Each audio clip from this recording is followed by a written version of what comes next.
So the two ingenious men, Gell-Mann and Feynman, waited 2 years to see whether nature recognized their ingenuity.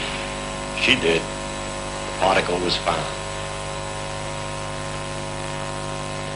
Dr. Gell-Mann, how confident did you feel during the 2 years you were waiting for your predictions to be checked? Oh, my confidence had its ups and downs. There were lots of other things going on besides Omega Minus. The search for the Omega Minus took 2 years at Brookhaven. But the theory of the higher symmetry made a number of other predictions besides the existence of Omega Minus, and some of those were being confirmed. A couple of others looked a bit cloudy part of the time, and so I wasn't always sure that it would work out all right. You're always looking for patterns in nature. Yes, patterns in the way people think, patterns in the elementary particles. It's all part of the same way of doing things, I suppose.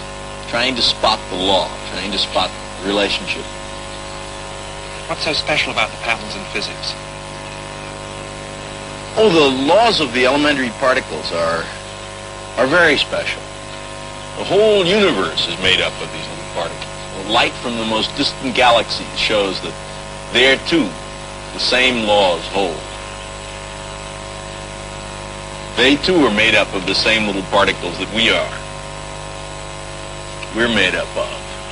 And their laws, the laws of the weak and the strong interactions, along with the laws of electromagnetism and gravity, determine how all the bits of the universe work.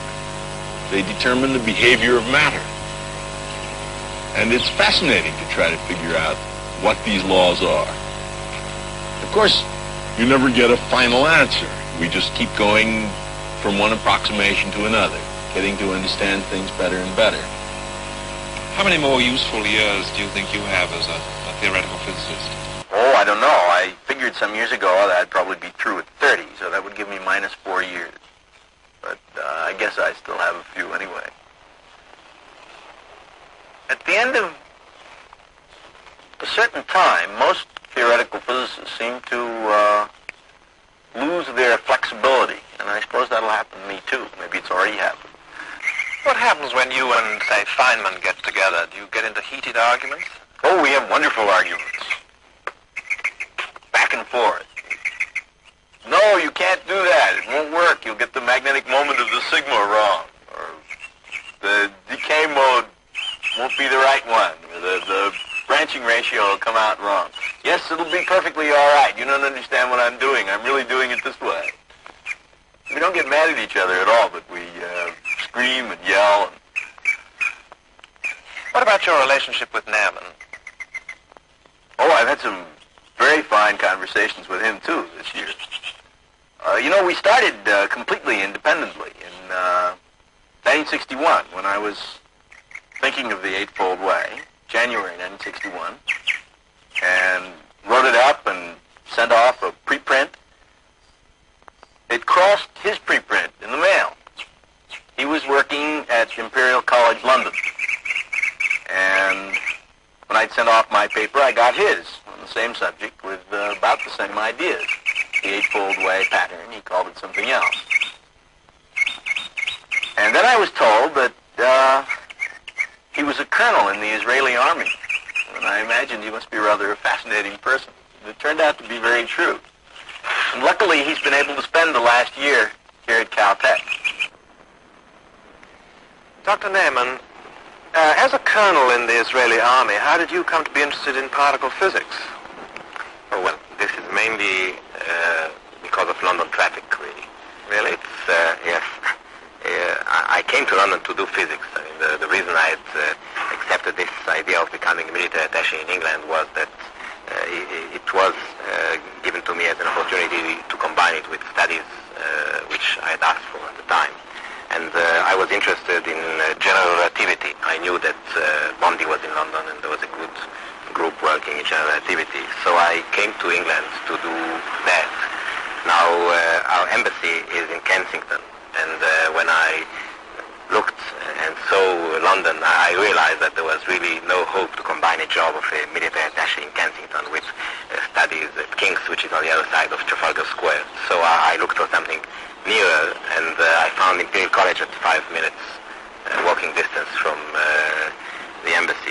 So I went to Imperial College and I found Salam.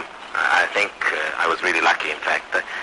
Probably an extremely lucky thing that happened to me, because if, I might have been done interesting things in general relativity, but I think elementary particle physics is more of a frontier now. And I was very lucky to really get to work with Salam, because he's certainly one of the best men in that field, and the whole choice of my subject was influenced by the fact that he was a man who believed in this type of solution.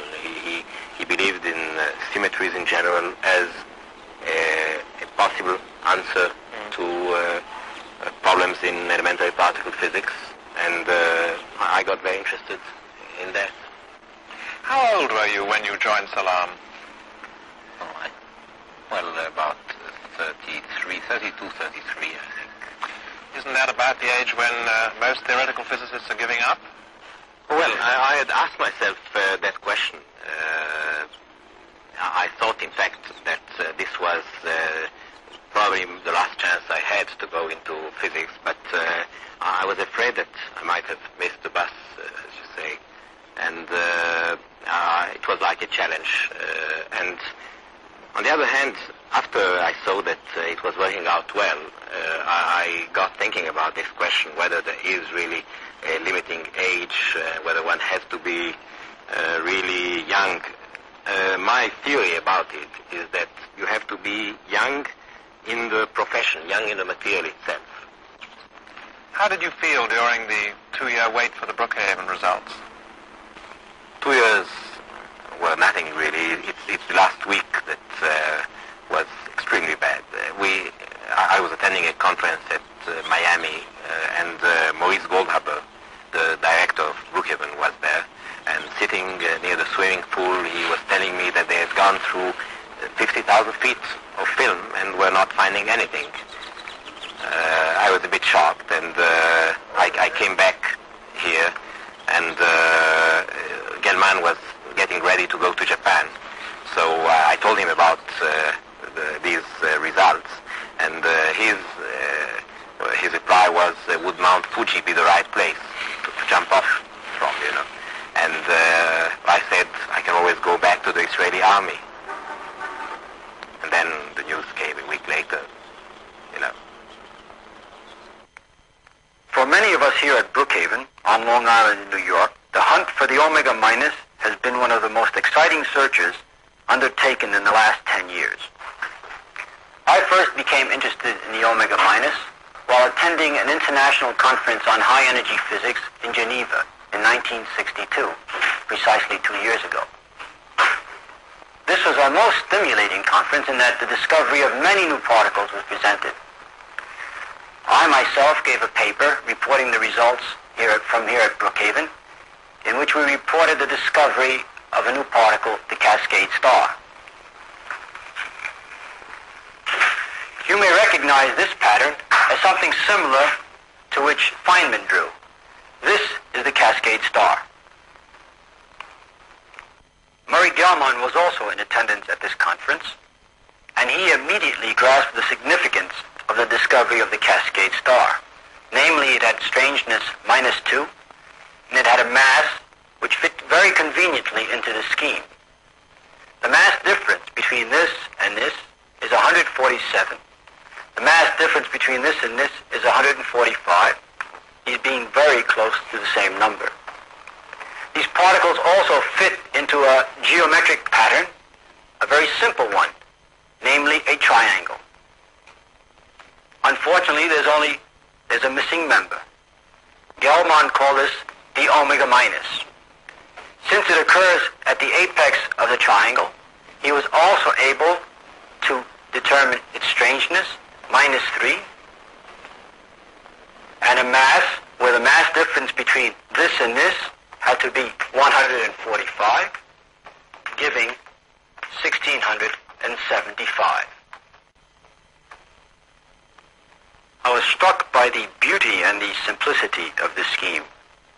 In fact, this idea was an experimentalist dream, in that if the omega minus were found, it would prove that the theory was correct, that the scheme was correct. If the omega minus were not found, if it did not exist, then it would have the effect of disproving the theory. It had a definitive answer. There was a definitive result. It had a positive effect. But as an experimentalist, I knew that this would take a great deal of effort, numerous people to work on it, a great deal of money, and above all, of the order of a few years to perform. Therefore, before embarking upon such an experiment, one thinks about it very carefully. One aspect that was very comforting was the fact that Mr. Gell-Mann has been extremely successful in his field. His batting average has been very high, so that one felt that there was probably quite a bit of truth in it to begin with. Upon returning to Brookhaven, I discussed it with my colleagues, and we decided that it would probably be worthwhile to perform this experiment. The question now was to obtain the necessary tools to go about performing this task. Here at Brookhaven, we have the world's largest proton accelerator. It is half-mile in diameter, and it is enclosed in an underground concrete tunnel in which there are 240 magnets that guide the protons in a circular path while they are accelerated till they virtually reach the speed of light. Then they smash into a metal target from which there are emitted all sorts of particles. You can realize the precision needed when I tell you that the K-beam had to pass this small slit, 81 thousandths of an inch in height. The Ks that emerge from this slit then enter the 80-inch hydrogen bubble chamber. Then they are photographed as they react with the protons in the hydrogen atoms.